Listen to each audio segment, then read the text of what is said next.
Welcome to the Defense Logistics Agency Stormwater Awareness Training Course for Defense Supply Center, Columbus. For the next few minutes, we'll highlight stormwater and its associated regulations and policies, stormwater's impact on the local environment, stormwater pollutants, and stormwater pollution prevention. What exactly is stormwater? Stormwater is surface water runoff, primarily from rain, but can also be snowmelt and other forms of precipitation. The U.S. Environmental Protection Agency has established stringent regulations on stormwater management. These regulations impact our daily jobs, so it's important we're aware. Stormwater is an important environmental concern. As stormwater flows across the ground, off a roof, or through a parking lot, it can pick up various pollutants such as oil, grease, spilled materials, and debris. Stormwater can also erode soil from construction sites. Stormwater runoff eventually discharges into our rivers, streams, and lakes, eventually traveling to our oceans.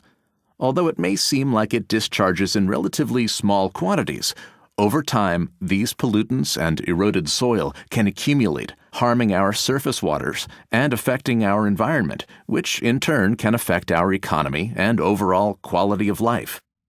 Consider this. If a DSCC employee were to accidentally spill a quart of oil into one of our storm sewers, that quart of oil would drain directly from Defense Supply Center, Columbus, into either Mason Run or Turkey Run, one of the two streams crossing the installation. These waterways connect and eventually drain into Big Walnut Creek.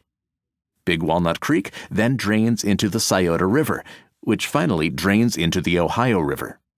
Polluting any surface water can have a toxic effect on the environment, which is why we must follow our environmental laws.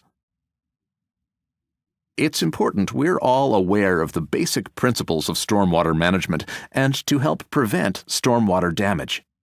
Many of the solutions to stormwater pollution rest on the decisions we make and the actions we take every day.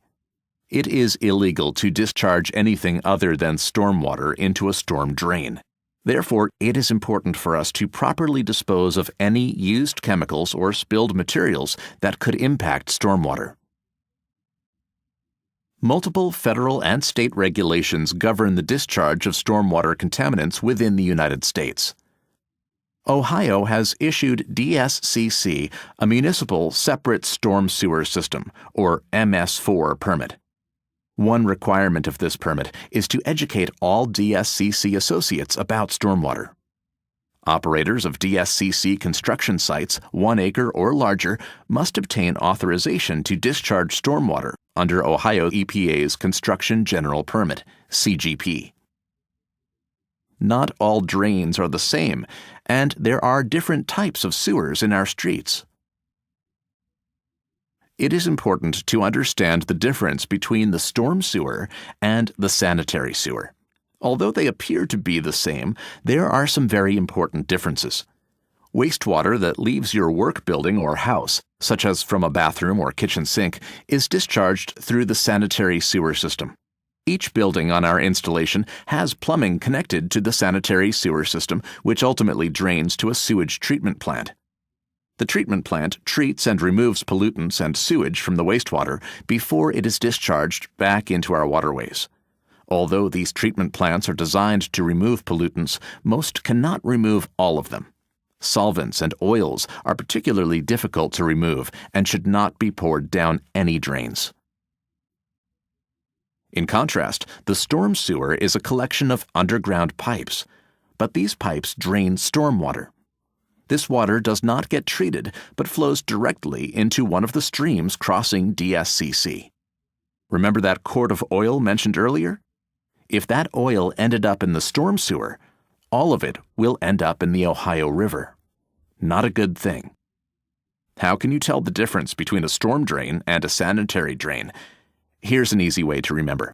Any drain inside a building, such as a sink or floor drain, will lead to the sanitary sewer system.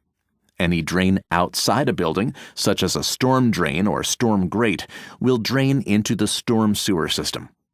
Inside drains will lead to a treatment facility. Outside drains will not. Some important points.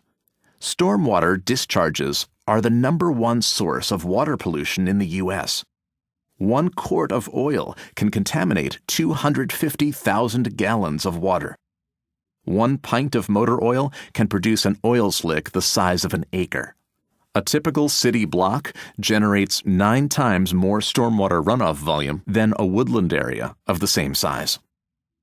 Fertilizers, primarily nitrogen and phosphorus, can create algal blooms. Algal blooms can decrease light for beneficial organisms and underwater grasses. This algae can remove oxygen from the water, turning large sections of the water body into dead zones. As we see, stormwater runoff can be a serious problem.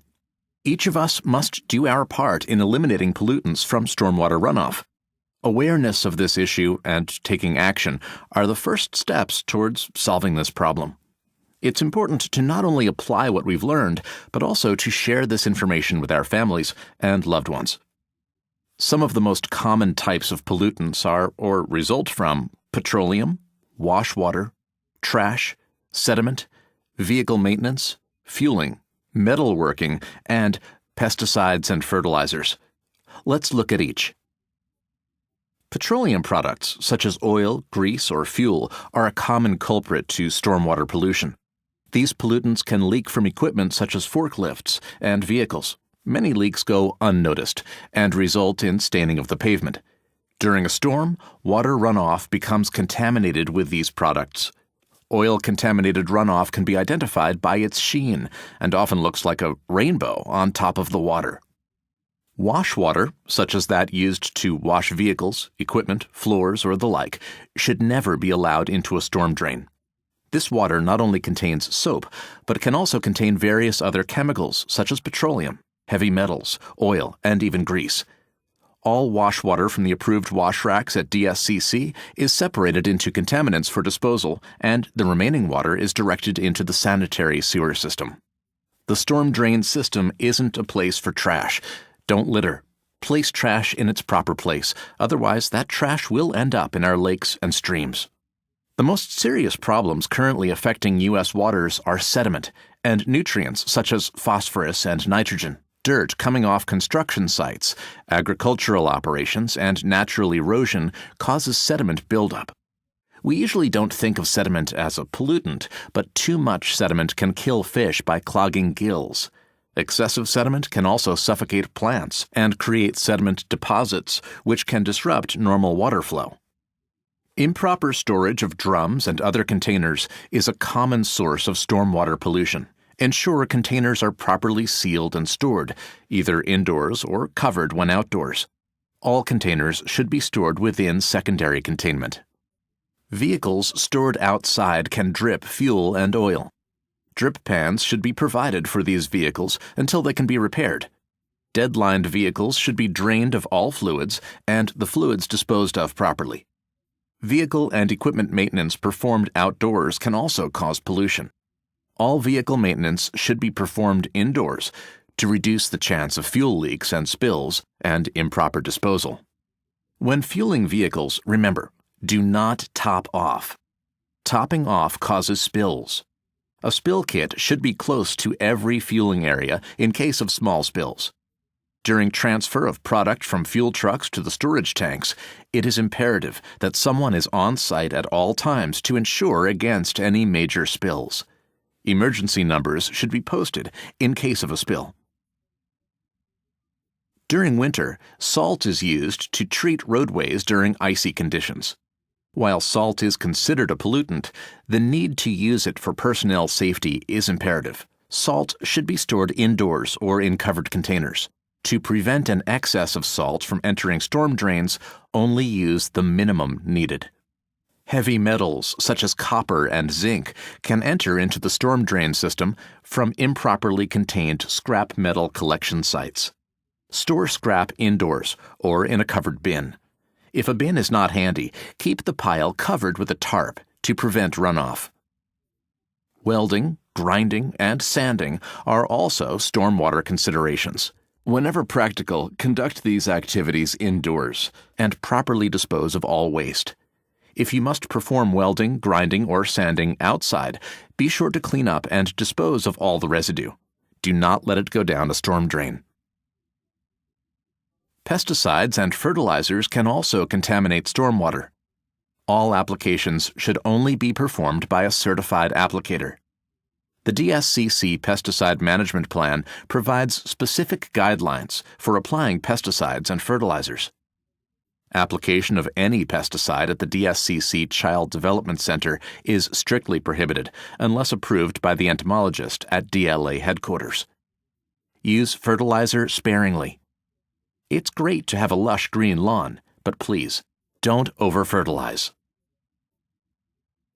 Stormwater pollution is a serious issue and can affect bodies of water and wetlands everywhere.